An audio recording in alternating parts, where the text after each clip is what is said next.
My mother used to say, Mpumi, and I'm going to pass this on to you, make yourself a committee of one, just do your part. Sure. Do your part. Yeah. Someone said, I heard this, what you can't do for all, do for one. Do for one, and then that just trickles on. So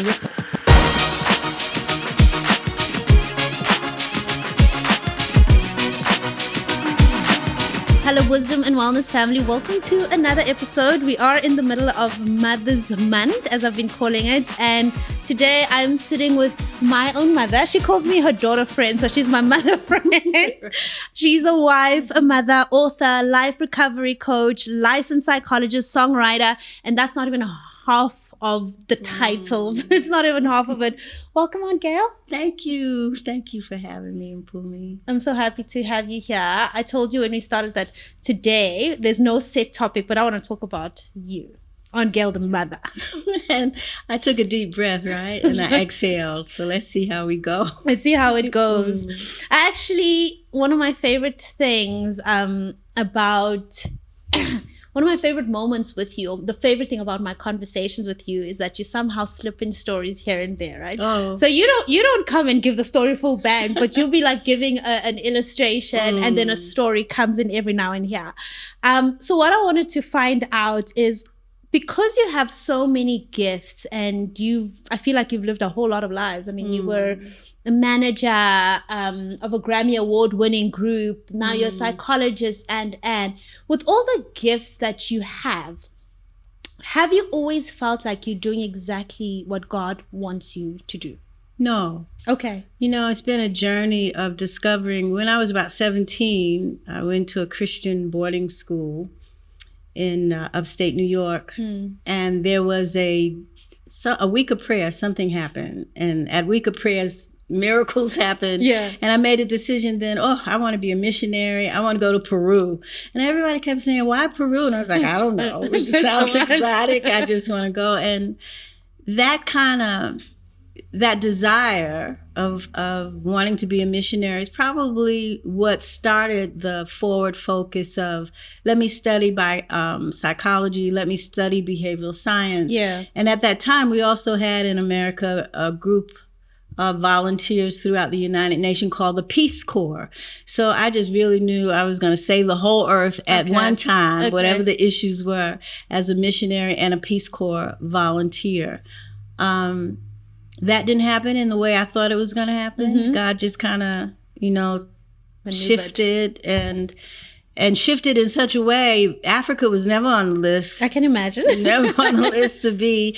The thing we used to do at home is for breakfast, lunch, or dinner, when you prayed and you say, bless all the little children in Africa. And then it was like, now I'm in Africa, And so God's divine intervention and interruption in my life. Yeah. No one could have told me at 17 that I would be in the music industry business. I didn't even know, many of us didn't know there was a business part to the music world. And so I've been able to just kind of watch God's hand, because it hasn't always been my desire or plan. Yeah. Just say, okay, let's use this part of you, Gail. Let's grow this part of you, Gail. And so it's been an interesting, for the use of a better term, it's just been a really interesting, challenging journey, uncomfortable at times. But I'm here at an age now, I'm a lot more willing to say, okay, God, let's do whatever we want to do. Yeah. So when you look at younger, as a mother now, when you look at people my age and in their 30s saying, I don't have purpose, what am I ever going to become, or I feel stuck, what comes to mind? Do you sit and think, life is still long, he'll figure it out at the end? Or do you feel like we are rushing the process of becoming? I don't think your generation is allowing the becoming. It's the rush to the finish. Yeah. And what is the finish? Yeah. What is the finish line that the Bible talks about is being completely, almost peaceful, satisfied, content with what is going on now. Yeah. I think this generation, because social media has crept in and told some untruths about other people's lives. And so it's always, I want that, I want this, I want to be like, as opposed to becoming your best self. So becoming can get lost if you're not really clear. Purpose, my definition for purpose from a couple of years ago hasn't changed. Still stays the same. It's the same. God has created us to worship and adore Him. Yeah.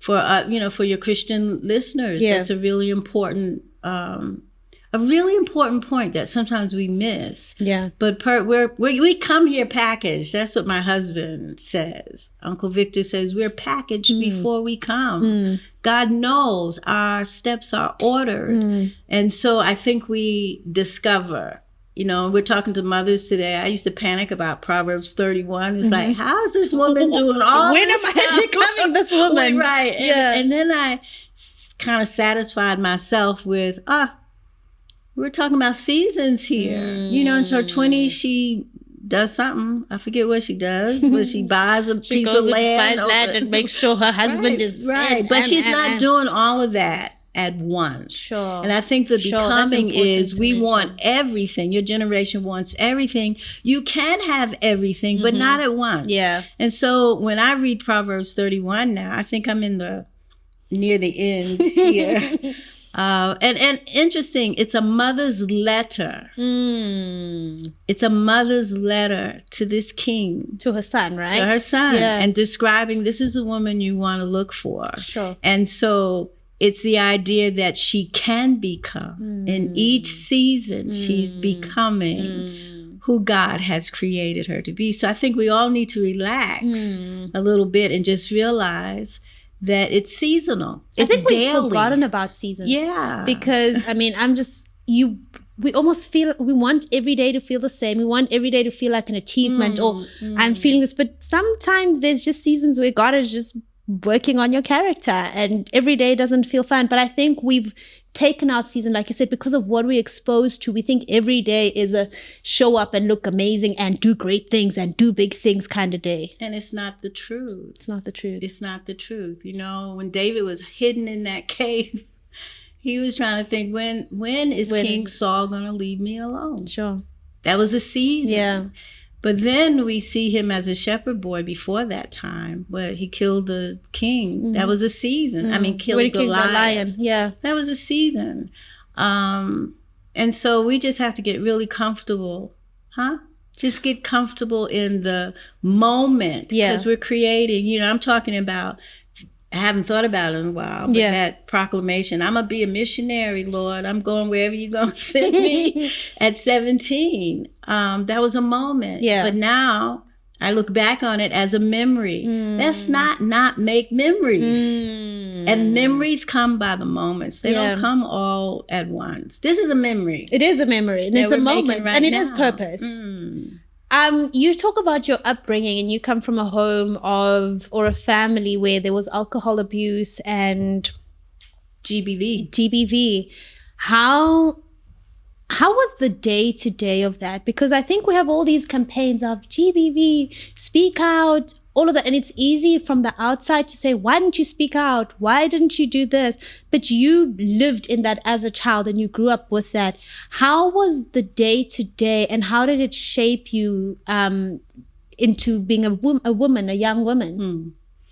One of the things God did for me is the first 5 years of my life. I'm a New Yorker, by the way.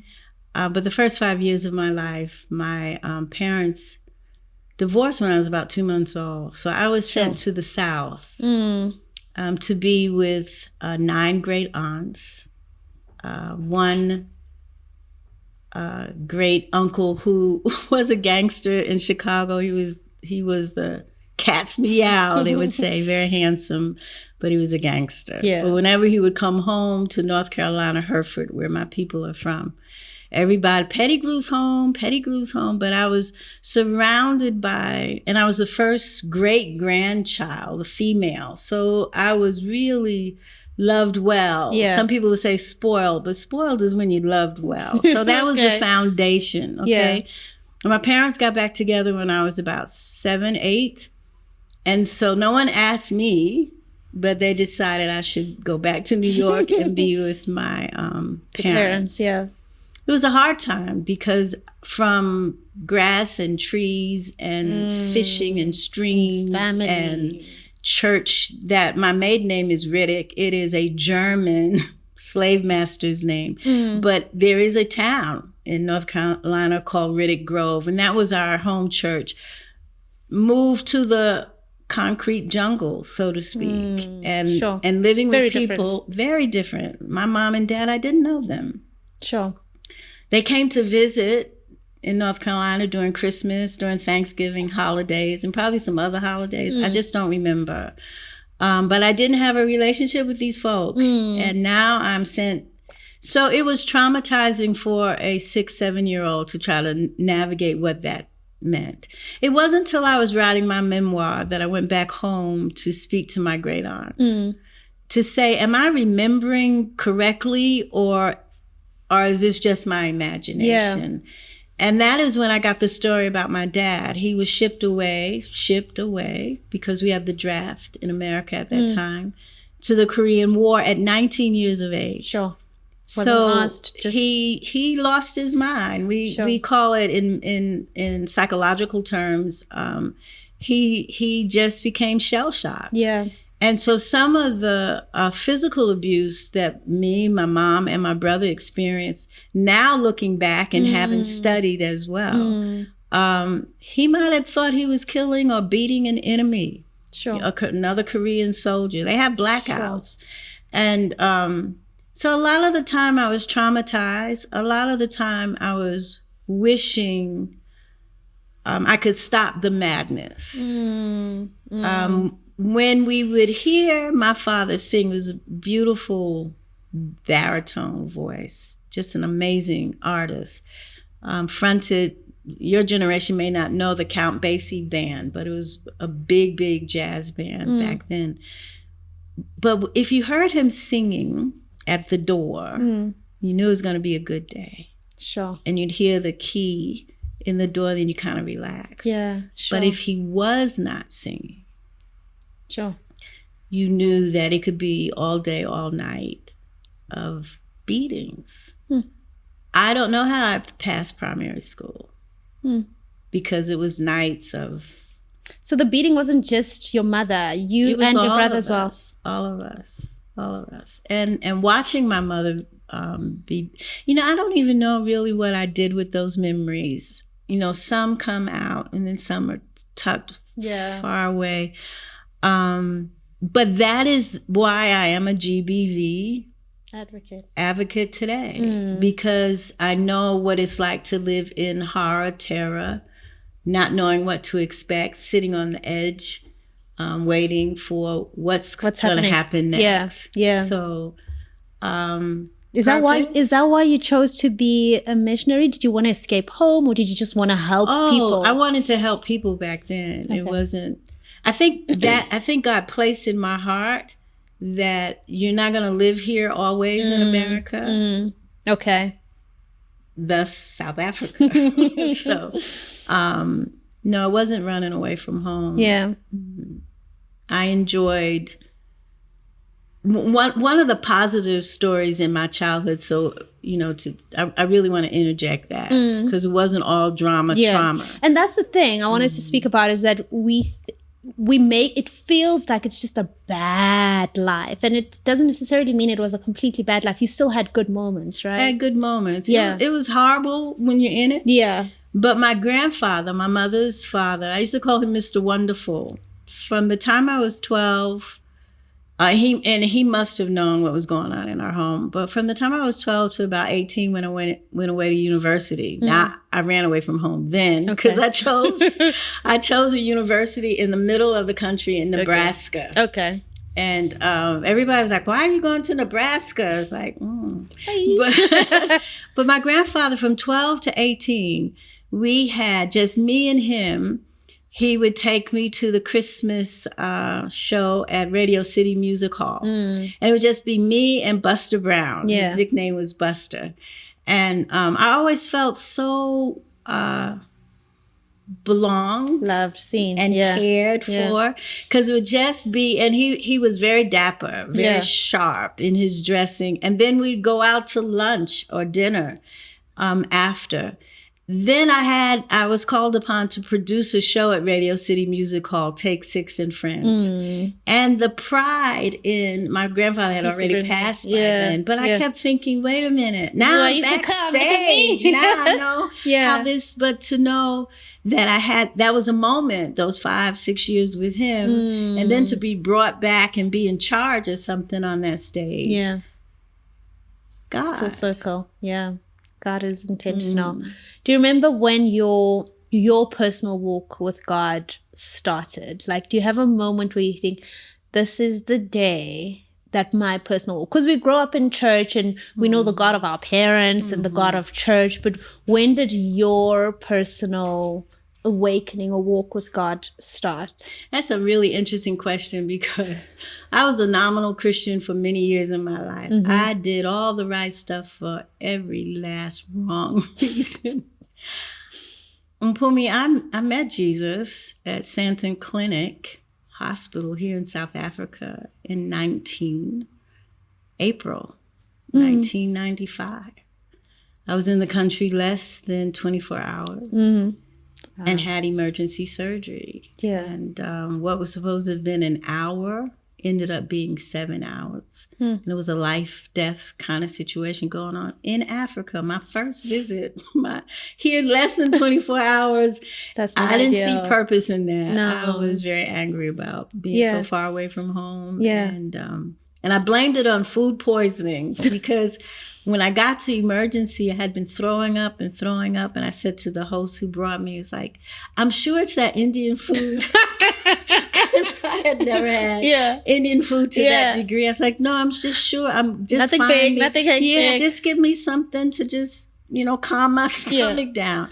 And every time I threw up, it was getting more dramatic. It was hitting walls. Oh my God. And so it was like, no, we need to go to the hospital. And I was like, in Africa, you're taking me to a hospital. It was, I can laugh at it now. It wasn't funny. I love how you say, in Africa?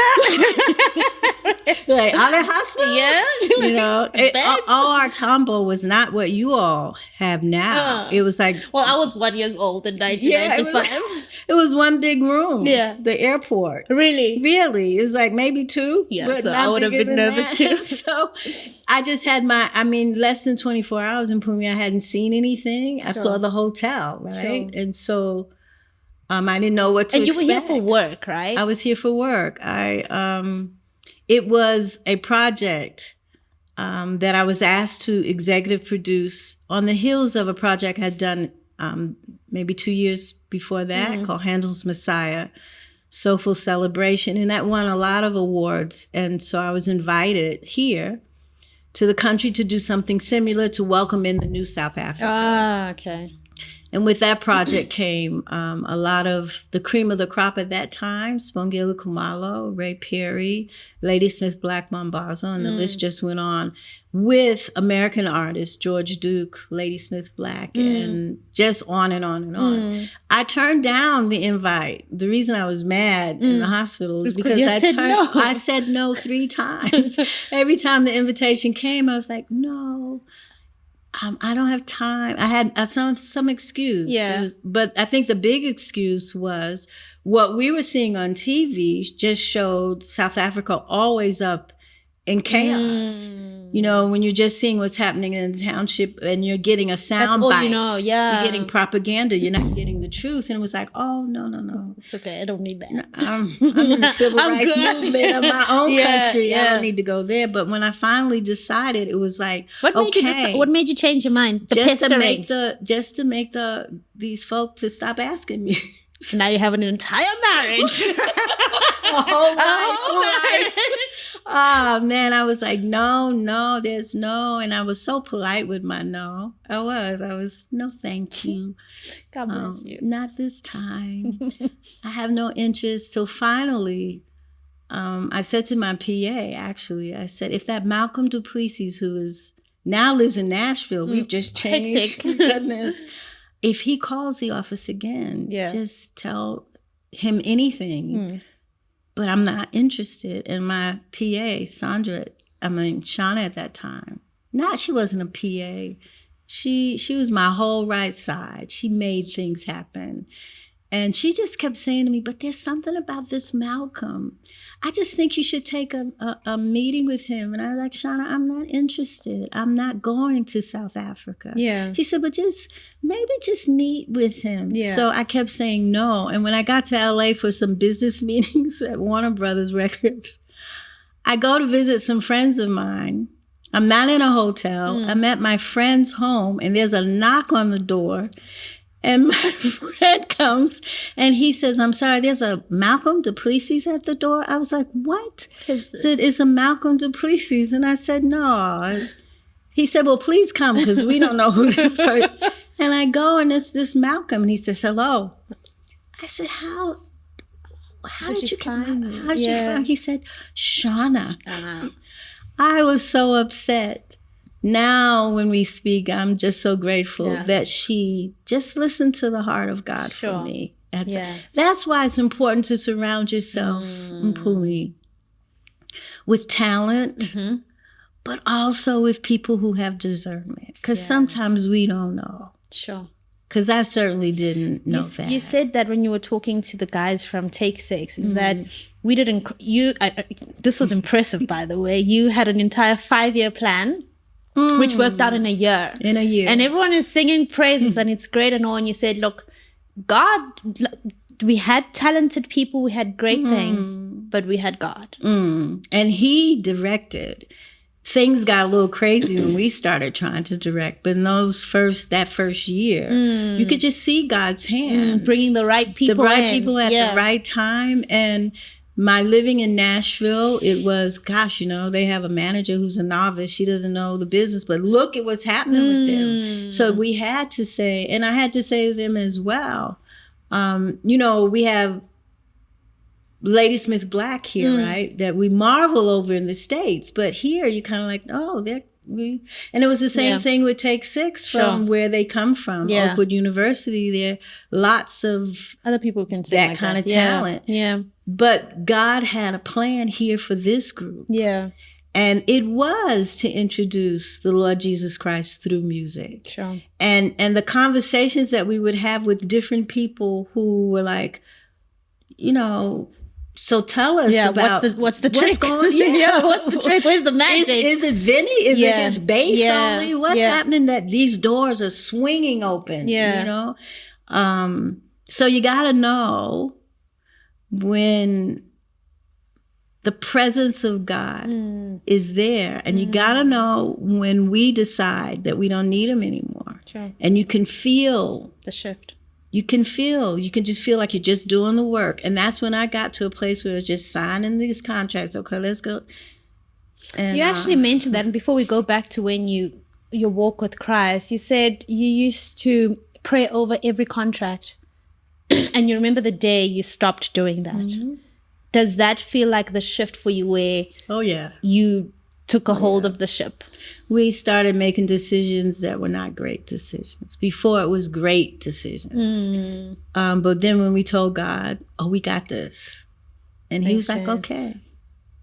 Then you can feel, there's something in you, particularly if you have a relationship or want a relationship with the Father. The Holy Spirit, his spirit is just so focused on the plan, on God's plan for your life. Yeah. But he will not yet, I don't like the word but, yet, there's no forcing. It is the gentleman of the gentleman. Yeah. He just says, I'll wait. Yeah, you tell me. Sure. Take me back. Let's go back to your meeting Jesus Christ at Santon Clinic. So I'm laying in Santon Clinic, right? I have tubes everywhere in my nose, in my mouth, 3 or 4 coming out of my side. Holes you don't even know you have in your body. There were tubes and they were all hooked up to this thing next to the bed.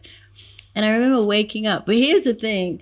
In South Africa, there's this wonderful choral tradition, right? And you used to have on, I think it was like SABC3. It means really. No. All I know is that it was choral, like competition. Yeah. Every Sunday night. Yeah. I think it was a family program. Oh, okay, yeah. So I had the surgery on Saturday, and it was like 7 hours, right? So by the time I got to my room, it might have been 9 or 10 o'clock at night. And the only thing I could do was to call my pastor at home. And I knew he would be in touch with my children, and to call Warner Brothers. Say, I'm having surgery. They were like, in Africa? And, get the Warner jet, go get her. And then it was one of my best girlfriends before surgery. So they say, one of the ward nurses said the phone was ringing off. Well, folk didn't know we were 7 hours ahead or 8 hours. So people just calling. We hear she's had surgery. What kind of surgery? So the phone was ringing off the hook. But when I woke up early Sunday morning, the TV was on and it was this choral music, right? And I was scared to open my eyes because I thought I'd die. I was like, am I in heaven?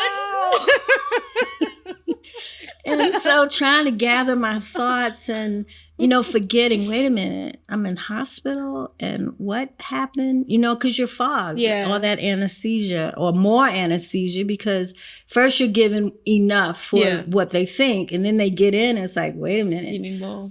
And so I'm opening one eye at a time, trying to collect myself. And then sun is setting.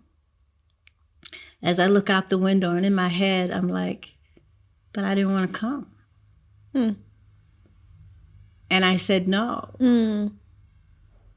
Why would you do this to me? Sure. I'm hundreds, thousands of miles away from anything and anybody that I know. And the nurses who would come in, the white nurses who were speaking Afrikaans, the black nurses who were speaking their mother tongue, I didn't understand. I couldn't hear what was happening. I didn't know what was happening. And I would just cry, just tears. I couldn't scream. I was screaming in my head because I had the tubes down my throat. And I just remember just being so lost and so scared. And I felt betrayed.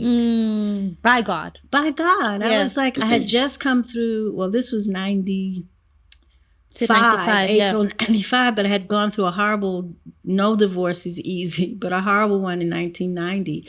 I was still angry about all that. So this was leftover. Now I'm done. I'm done. It's not working out. Done. Yeah. But when I love nature. It's one of the reasons I think we're really happy in Noordhoek in the Western Cape right now. God knows this child. And so rather than trying to convince me, and I'm so glad that I didn't know anyone, so there was no one going to come in the room and hand me a bunch of Bible texts. I just couldn't have dealt with that. Sure. So I look out the window. I had this private room and this huge window my bed was facing. And 1 star, 2 stars. I love constellations. And 3 and 4 and 5 stars. It just started blinking like Christmas lights. Yeah. And I was just looking and I was mesmerized by the African sky. There was no pollution at that time in Sandton. And so it kind of calmed me a little bit, but I was still like, but I said I didn't want to come. Then I got quiet and I realized I'm alive, but I started feeling my stomach. I was like, what did they do? Then I heard people say, I don't know, does God still speak? And I can only speak from my personal experience. I'm so glad he didn't speak in a God voice. Yeah. I wouldn't have been able to take that in the state I was in physically or emotionally. But in my own voice, I heard, I love you, Gail. Sure. And you'll have to trust me on this. Well, when the word trust came up, I like, trust? What do you mean, I'm trust? sitting up here and it's like, what do you mean trust? That window experience was so precious. And I say that God, in my memoir, I say he just did a light show. This to let me know, you belong to me and I belong to you, and I got this. Yeah. And we probably could have done it a different way, Gail, but you're strong-willed, and I chose this. I chose to use this time. And then the next day, the word got around that there's a Black American here. I think the drawing card was, and she's from Warner Brothers. I don't know, but all these artists showed up. Ray Perry came, worship leader Lionel Peterson, he showed up in my room. Spongile Kamal. It was just all of these folk, and I didn't know anybody, right? So people were coming in, flowers are coming in, like a funeral parlor, all these flowers. And I'm laying there thinking, wow. So slowly but surely God was wooing me. Yeah. Because the conversations were so rich and I still couldn't really speak. And then there was a friend of my host, Malcolm Duplessis, who didn't know me from a hill of beans. I couldn't fly home. I stayed in the hospital for 15 days, and then I needed another 15 days to recover before I went back to the hospital to be released to fly. And this woman, Merle Thompson, here in Hurlingham, took me into her home. Sure. And you didn't know her? Not from anything or anybody. I met her once. I met her and stayed in her home like overnight or a couple of nights or something like that, coming in. This was going to be my space. But the whole hospital thing kind of rearranged even that order. And she took me in, and beautiful home, but Merle and her husband full of hospitality. I never arrived here as a tourist. I never got to see the country. Just became home as a tourist. Yeah. And so God was answering the 17-year-olds. I'm going to be a missionary. But not in the sense that I had in my head. Yeah. I had in my head. And so that, interesting enough, when I became a chaplain, assigned to Santon Clinic, Dr. Conjay's office, the very hospital that saved my life, it was the hospital that I became a chaplain in. Sure. Even now, in Pumi, when we drive by Santon Clinic, it's almost like hallowed ground. That's where I met Jesus. Sure. That's where I met him. When you tell the story now, you obviously tell it with so much grace and there's laughter. In the moment, did you feel like I am meeting Jesus now? No. I felt betrayed. I felt, did we have to do this here? I mean, all the hospitals at home, we couldn't have chosen one of just ones, I mean, isn't this dramatic? Yeah. This is like the Red Sea kind of stuff, right? Yeah. And so, when we get to I'm not speaking to you, God, kind of stuff. You got there? I'm not speaking to you anymore. I went through that. Here's what I learned in that period. Because as the days and as I was healing and as I was recovering, I was beginning to see God's hand. But in the early stages, I want to say to folk who are angry with God that God can handle our anger. That was my next question. Do you recommend that? Yeah. I mean, you can't be angry with someone you don't have a relationship with, right? Okay. Whether it's a growing relationship, an indifferent relationship, or whatever it is, you're not angry with people you don't care about. You know? And while I didn't know him like I know him now, and will continue to get to know, those were the early stages. And when we are, I don't know if it was rebellion as much as it was, I was hurt. Yeah. I was deeply hurt that I didn't want to come. I told you 3 times I didn't want to come. And I'm still angry about all the other stuff that's already happened. We're still working through 1990. Yeah. And don't you think this is a lot to deal with, God? And to kind of hear, no, because I got you. Sure. I'm carrying you. And I wrote for Ebony magazine that was here in the country, Ebony, South Africa. And I said, as this country was going through transition, I found out so was I. So are you, yeah. And what's also interesting is that Malcolm Duplessis introduced me to Victor Masondo, who is also a treasure here in your country in as a musician and a producer. And Malcolm and your man. And your man, for those who don't know. I was getting to that. Sorry. I'm just waiting for you to say it. In the beginning, Malcolm says to him, listen, I've got to go to Durban. Can you look out for Gail? And there was he was just so kind. And that was kind of our first meeting. And he would say that the surgeon who God also placed in my life, who the day I was to leave the hospital, he said, I wasn't going to lose you because my son died the year before with the same intestinal blockage. So it was personal. It was he would come to see me twice a day. American doctors, they write on the charts. You may see them, you may not. Yeah. He would come and he would sit on the end of my bed and I would think, oh, what a nice British surgeon. But it's of personal. A man. Yeah. But didn't realize that he was really taking this, very seriously. But my husband tells the story how I was traveling with an American visual artist. When you go to Regina Mundi, in the back of the church is this big mural. Well, that we put the roof on the church of the project that we did here. Okay. And there's a mural in the back. Yeah. And I was traveling with a visual artist who helped the Funda community students paint that mural. Okay. James was with Victor.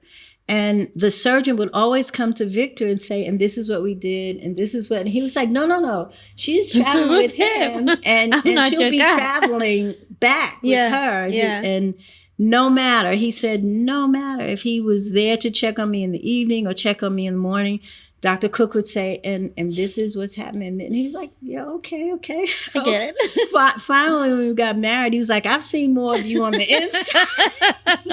I've seen you on the inside and the outside. Yeah. I really know what's going on. God in his, Mpumi, had God said at 17, or even 19 when I went away to university, or when I was managing Take 6, when I was going through such a personal disruption in my life. Had he said, don't worry about it. I'm going to send you to South Africa. You're going to marry an amazing, awesome Zulu man. And life is going, I would have been, are you kidding me? Talking to me? I would have been on a boat to Peru. Forget the plane. God knows how to introduce not only himself. Sure. But his will for our lives. He's gentle. Gentle, yeah. It only feels hard when we are fighting, self-willed. Yeah. I want it my way. Yeah. When we're deceived by other people. When I think about Jacob and I think Rebecca meant well, but deceit is deceit at the end of the day. And their parents, who are not willing for God's perfect will to develop in their children's lives. So they start to set up things, okay? Go to this school and you're going to take this course. And we interfere. We interfere in God's plan often. Sure. Often. A lot. And it delays God. Yeah. But listen, if he has a plan for your life. That's it. Samson didn't have to be at the end blind and used as a mule or an animal during that time. His parents were told he was going to be a prophet and he would deliver the children of Israel from the Palestine. Nobody needed any help from God. Sure. But when Samson decided to rebel, that's what happened. He decided. Yeah. I want life my way on my terms. Yeah. It delayed God, but it didn't change God's plan. So either we do it without eyes, either we do it without legs, either we do it, but it's going to be done. It's going to happen. It's going to be done. Either way, yeah. And we used to have this commercial in America. What was it like? It's time or something on that order. It's about time or it's time. And it's like my way or your way. And that I think that's what God says to us. But you have to have an intimate relationship to kind of understand my way or your way. Because it can be, no, it's always God's way. Well, he's saying choose. Choose life. Choose death. Yeah. We make gray. We make it gray. But there's really no gray. There's black or white. Tell me about your time. What is the biggest lesson you took from your journey with Take Six? Because you, I almost want to say, thrusted into this music industry. Quincy Jones calling you personally. Grammy Awards, tours, managing 6 almost grown men. Your mother yourself, and you've got two children, still married. That it sounds hard just saying it. What did that stage of your life teach you about you and about God? You know, when God invites, and I want to use that word because one of my favorite scriptures is "Come unto me, all ye that labor and are." That's an invitation. It really is. Come, and what are you going to get? Some peace. Yeah. Because in Hebrew, rest is peace, right? So, God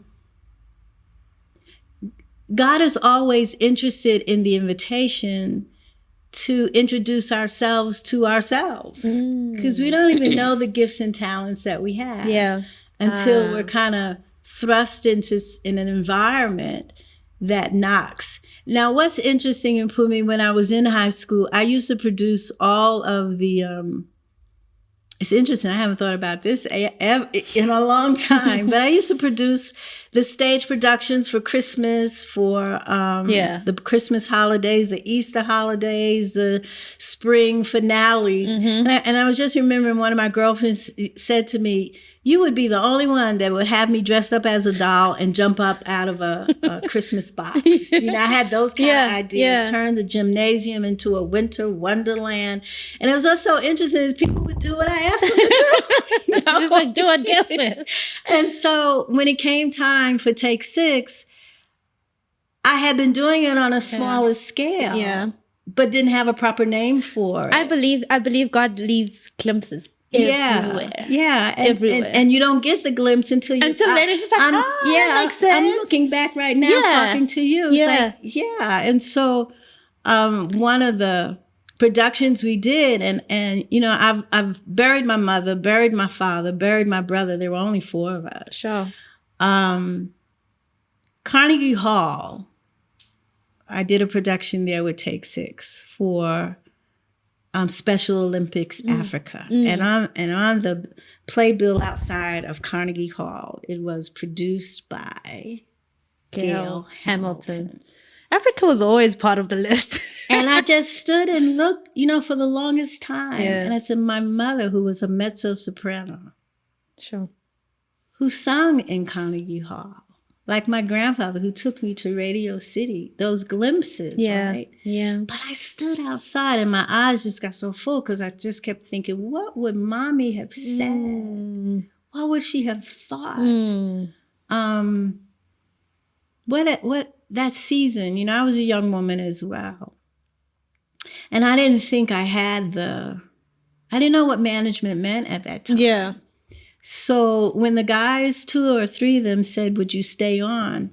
I was like, "Yeah, but I don't know what that means. You know, I don't have a clue what that means." And as time went on, I realized what I didn't know, but some things were just instinctive. Yeah. You know, and working with a group that was so talented musically, it was kind of easy to say, well, let's do this and let's try that. And they would say, you know, the record company would say, okay, we never did this, but let's try it. Yeah. Back then when we had record stores, it was really important to go to the distribution company around the country, because the distributors of your product are the ones who would put your well, back then it was records and CDs later, but they were the ones who would put your record in a spot where the traffic is, where the traffic is. They were never treated by special concerts by the artists they worked for. Sure. So it was kind of like I grew really close to another female personal friend, Ornetta, who was head of WEA, which was Warner Electra Atlantic Records distribution. And I said, do you think we could go by the distribution offices and just sing for the staff? And she was like, actually. Yeah, wow. We could do that. We started seeing, now Take Six had no radio airplay. Sure. None. The DJs didn't know, radio DJs didn't know where to place the music. Yeah. So it was purely performance, master classes, meeting them backstage. Relationships. Yeah. But when we would go to the distribution offices, the staff was so ecstatic because no one ever came by. Yeah. And they would do a full 20, 30-minute concert. Sure. So when we would go to Tower Records at that time, where would Take Six's product be? Right in the front. Yeah. You know, when people would, and so it was no radio airplay, but the records were flying. They were selling and selling. Now, I would love to take credit for that idea. But I really know that it's the God of heaven and earth who is so creative. Yeah. And can come up with things far easier, better, more exciting, simpler, you know, than we ever could. Yeah. Than we ever could. So that's what you learned, that God is creative. He's the creator. I'm just a product of his creativity. Yeah, that's it. You know, and it's wonderful to be tapped on and say, will you do this for me? My husband says, detour. Mm-hmm. But my husband believes, Uncle Victor believes with all of his heart, that the Holy Spirit came to a Christian and said, you know, I have this idea. I want to create this, we can call it a laptop or something like that. And we can call the what is it? We can give it the name, the internet. Yeah. And you could call it Microsoft if you want. Would you do this for me? And the Christian said, oh no, that sounds like devil. Yeah. So we get bypassed because we're not willing to step out of the boxes that people have put created and said, no, that can't be done like that. That doesn't come. That's not God. God would never do, you know, as opposed to standing still like Joshua did. He met up with the Lord of hosts and said, wait a minute, are you for us? Or are you against us? And what I'm saying to that is we can always go to God when an idea comes and says, Lord, did you plant this? Or not? Is this you talking? Or is this another spirit? Sure. We have that opportunity all the time to be able to do that. To ask. And then to be able to sit back and watch God create with your life. And do it.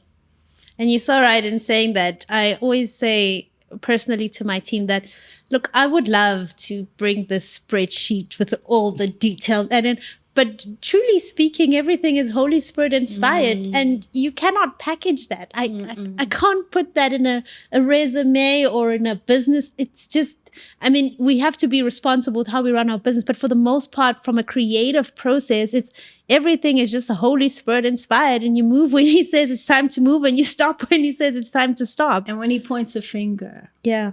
And it's important to give credit where credit is due. Yeah, that's true. It's important to give credit. It's like, the Lord did this. Yeah. We just said yes. The Lord did this. Yeah. And because I'm coming up 28 years. Our anniversary is in December, 28 years married. No, we had 2 days, August. And why 2 days? Well, we did a small thing. We had a civil ceremony that was done by a pastor of, I can't remember the church and I know it so well. New Covenant. New Covenant. And then we wanted to, Baba's mother was not able to travel at the time. So we went to Durban. And Baba's mentor did the vows. We had vows twice. So we, really committed. Really committed. Yeah. But it was for her. Okay. A special service for her. Yeah. Mm-hmm. What did divorce teach you?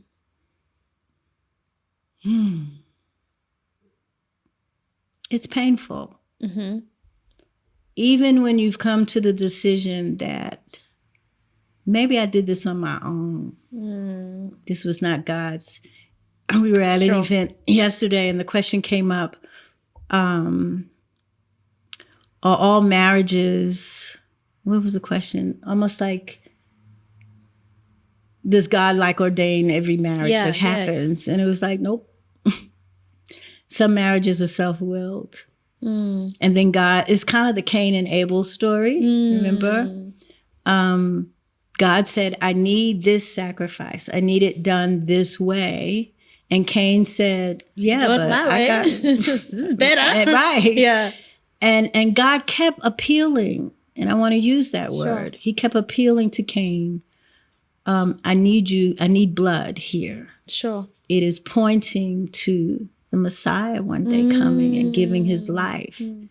Because God sees the whole picture. And it was to be an example going forward. Cain, just follow me here. And Cain just said, no, I'm not. Even in picking a mate or being chosen, we've got to be a lot more, I think the word wisdom. We've got to ask God, for those of you who are wanting to be married in your listening audience or who are engaged, you got to rely on the wisdom of God. He knows what's in your DNA. Yeah. He knows the plans he has for you ahead of time. This idea that they make me feel good is just not good enough. Yeah. Or they're cute and don't we look cute together? That's not good enough. And I really want to speak to my generation.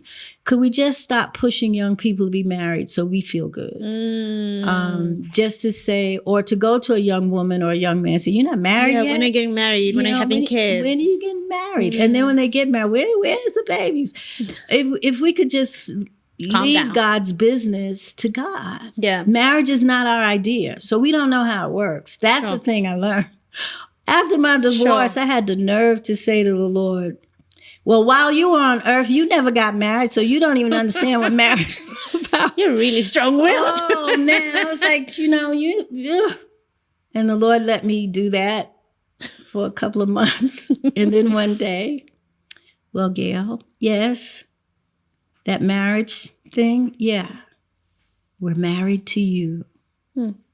So we know how marriage works. I was embarrassed because I was trying to defend even the reasons and the whatever. And then one time I was driving in Nashville just as the divorce was being completed or whatever. And there was this billboard because my office was on Music Row.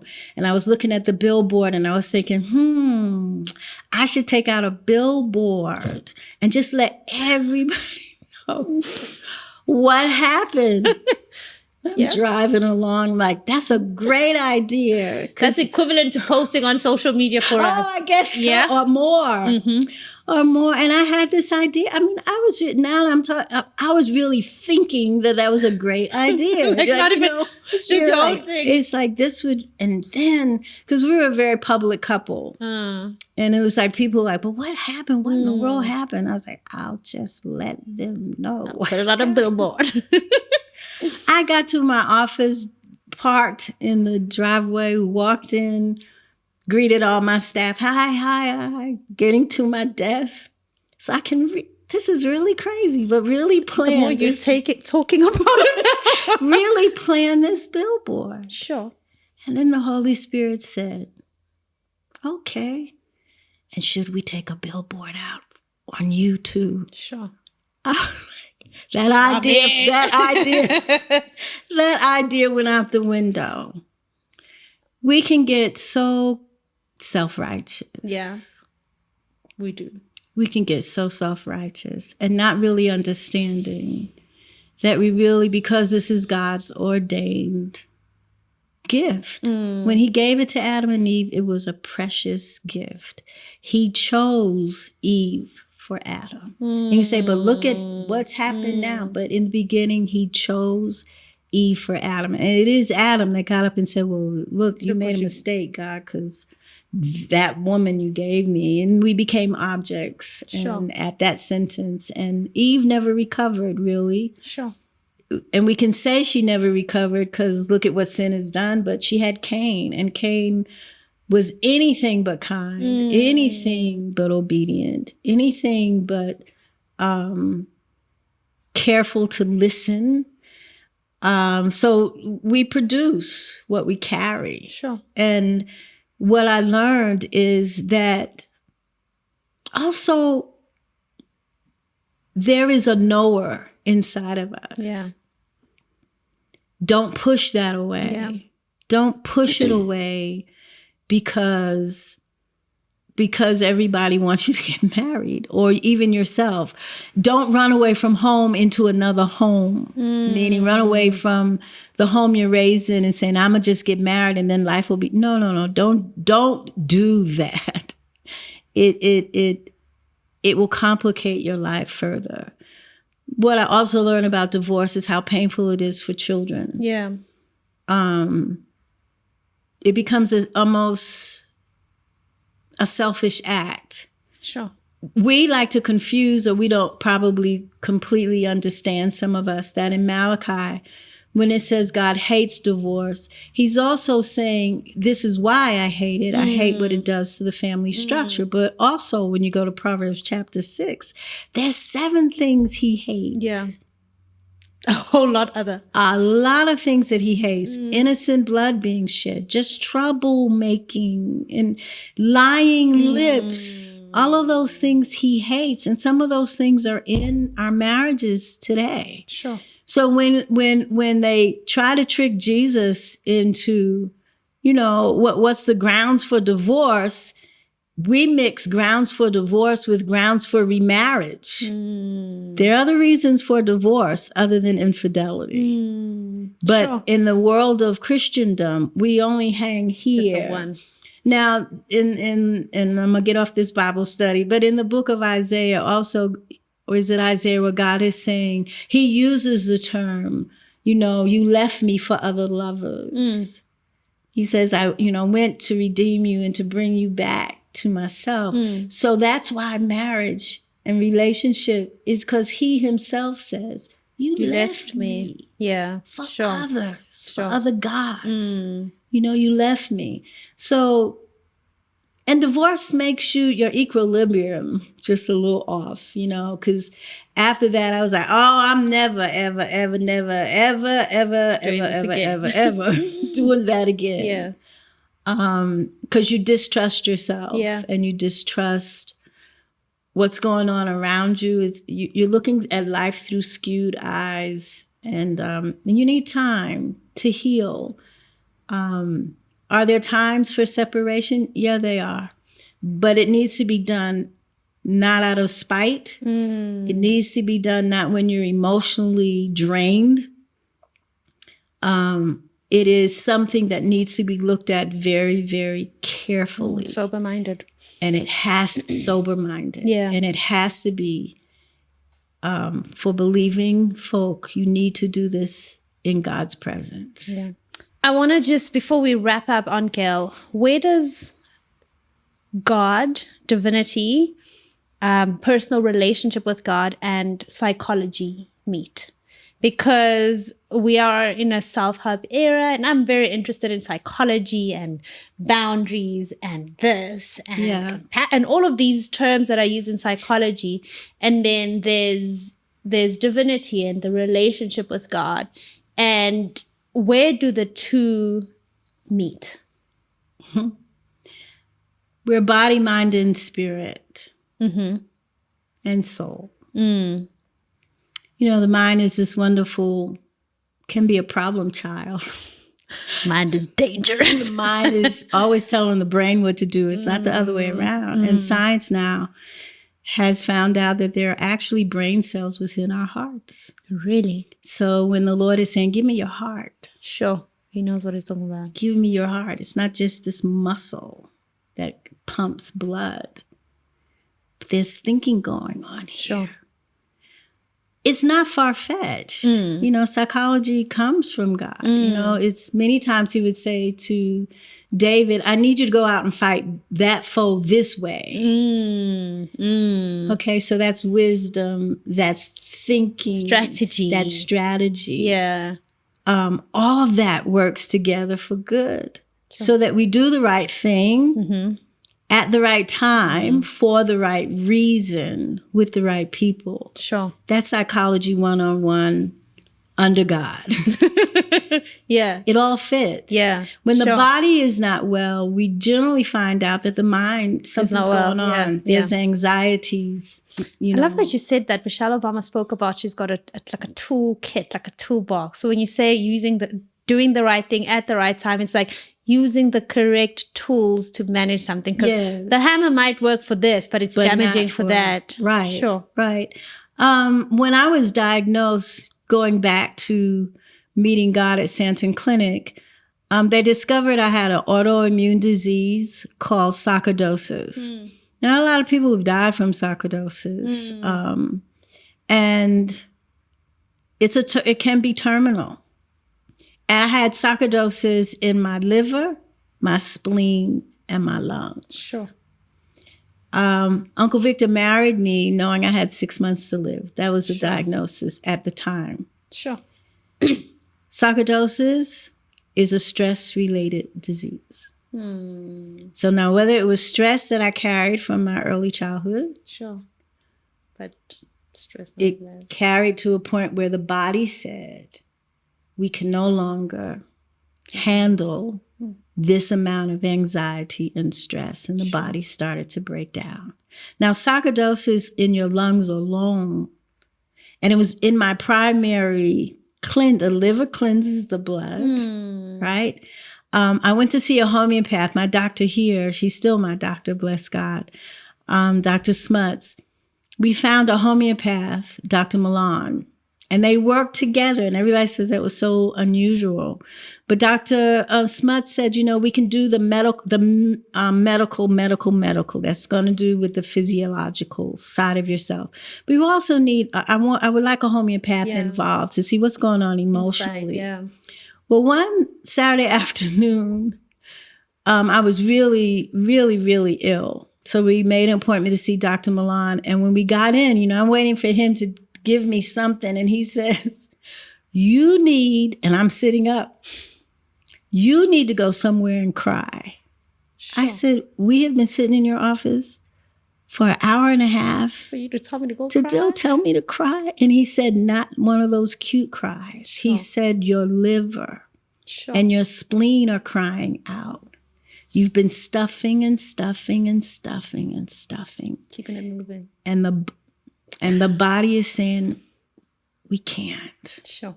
Not only we can't, we won't. And it was a serious conversation. He said, you're right in the middle. 6 months. You can change it. Sure. And it was like, what? Well, I was shocked, by all of the information that was coming to me all at once. And then I got to a place, and it might have been the psychology, I don't know, of just saying, if it's time to die, it's time to die. Let's get the kids over here and tell them what's happening. And I didn't want anybody to call me up telling me about Job. That's the first thing we start to say. I don't want to hear Job. God told Paul, no, I'm not going to heal you, whatever was going on with him. And I was trying to get to a place of acceptance, just trying to understand, wow, I have an autoimmune disease. I have 6 months possibly to live, and it's stress. Sure, that's it. Stress has done this. Divorce, hurt, information, betrayal, all of those things. And so I'm an advocate now for do your best to let it go. There's going to be stress in life, but we can choose how it impacts us. Some people are not going to speak to us. We're going to lose friends. Things are going to happen in our lives. Do not get into the land of denial. That will make you sicker quicker. Yeah. Face whatever it is that's going on, but don't face it alone. Invite God into the mess. Yeah. He sees it, but he wants us to be able to acknowledge that it's really messy here. And I don't know what to do with it. So do they link? That's why God doesn't leave out, love me with your mind. He says, love me with everything because everything is connected. Your mind, your body and your soul. Yeah. Love me with all. Give me all of that. Yeah. Give me how you think. Give me how you feel. Give me both. Yeah. Give me all. And there's a blessing that comes out of the aha moments. And there's a blessing that comes out of the exhaling moments of, I finally got it. Yeah. You know, that's why they say the favorite name of God is Yahweh. It's like you're inhaling and Yahweh as you're exhaling. Yeah. He wants us to let go. That's what that exhaling is about. You know, if we walked around holding our breath the whole time, we pass out, right? So he's like, let it go. Yeah. I don't buy into let go, let God as much as I'm interested in what are you letting go of? Sure. Let's get into that. Are you letting go of the pride? Are you letting go of the betrayal Yeah. that you felt? Are you letting go of childhood trauma? Sure. Are you letting go and letting God, let God do what? Yeah. Let God heal. Yeah. Let God provide. Let God teach. You know, let's dig deeper into these cliches. I think that's what I'm taking from that is that we're taught to let go, forgive, whatever, but forgive what? Right. Let go of what? Right. And we used to say, you're keeping it moving, keeping it moving. And you're just keeping it moving because like, oh, I forgive you and that's it. But there's so much work in that forgiving. What are we forgiving? And in a new term that I've just learned or gotten used to or brought into my life is sit in it. Sit in those feelings, sit in that pain, sit in that joy, sit in that, because we want to just, what's the next thing? What's the next thing? And that's when later on in life, everything just comes back at you because we don't choose to sit in what's happening. And get well. Sitting allows wellness. Yeah. My last question before we close, it's Mother's Month. What do you know for sure about motherhood? Wow. That we're human beings and we make so many mistakes in parenting. Yeah. And that's freeing. Oh wow, man. So many mistakes. You know? When my daughter was born and I was breastfeeding, nobody told me that breastfeeding poo looks different than so. When I took off her diaper, there was like this yellow streak. And I was like, oh my kid's dying. Nobody told me. You know? But to be quick to not deny that when you've made a mistake, don't deny the mistake, but also don't deny forgiving yourself for the mistake. So don't deny the mistake and the harm it's caused, but also don't deny forgiving yourself for the mistake. You know, it's when we know better, hopefully we do better. Yeah. And that we're human beings. I remember my third grade teacher, I saw her coming out of the ladies' room, you know, the bathroom. And I was like, oh no, Ms. Gillespie uses the bathroom. You know, we have these ideas about how people, we forget that we're human. Yeah, it's like seeing your teacher at a grocery store. It's like, you shop too. Right. You eat. You eat. These superhuman projections. Yeah. And I want to say, you know, I wish I had known then what I know now, that we have to be able to admit that we are human and that we do think, we do have some evil thoughts at times. Yeah. We do have some, like, I'm going to take a billboard out. We're human nature. Beings. Yeah. It's human nature. Yeah. And we don't take that mother off the pedestal, admire her. Of the good qualities, but she doesn't belong on the throne. Yeah. Because when she fails, then you can't forgive her. That's the best thing that's ever happened to me with having a podcast with my mom. The conversations, I say to her, I get to see Nomsa the person. Love the mother. Mother has her thing, but I get to see Nomsa the person, and I think that gives us grace for people that you've put on a pedestal, admired or thought you know, so that's the best gift my podcast has given me. Yeah, we're not saints. Yeah, you know, we're not saints, and to be comfortable with that. Yeah, to be comfortable that regardless of the age gap we're all still growing and learning and developing. Yeah, and to be comfortable with that. And I would say to mothers, you know, talk about being a teenager. Talk about being a young woman in your 20s. talk about the night you stayed at the apartment and didn't go home. Let us in. I mean, because this idea of I never did anything wrong, it just sets us up for more failure, disaster, and it puts a wall. And we're to be building bridges, but we learn that, don't we? Yeah, you're so right about the stories. Another favorite. That's why I like stories so much, because my mom, every now and then, she'll slip in her stories. I'm like, so you were human just like me. Just like me. Yeah. Aunt Gail, so I've got 3 questions. You get to answer them one sentence or one word. This is called the Wall of Wisdom. A quote or scripture you live by. Fear not, I'm with you. Fear not, I'm with you. I will help you. I will strengthen you. I will hold you with my righteous right hand. A book or podcast that you recommend.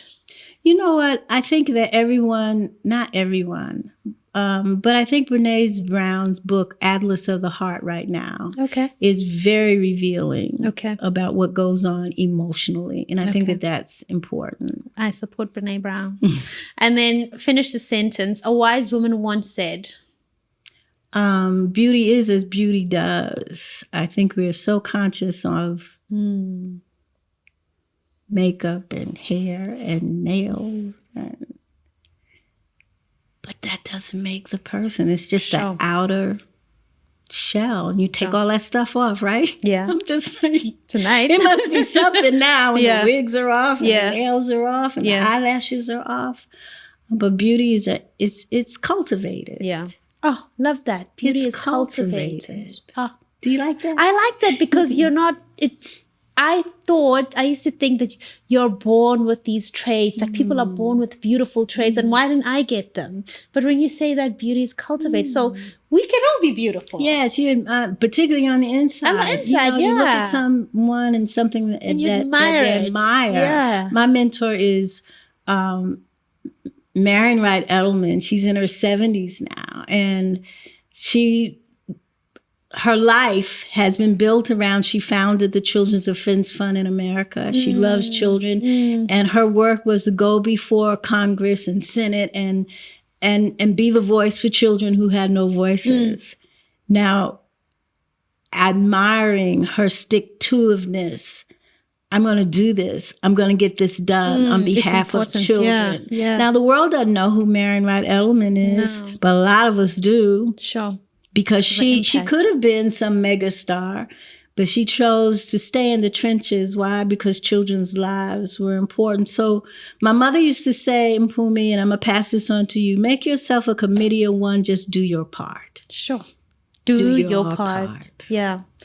Someone said, I heard this, what you can't do for all, do for one. Do for one, and then that just trickles on. It's a ripple. Thank you, Aunt Gail. Thank you, Mpumi. Love you too. Thank you. Thank you.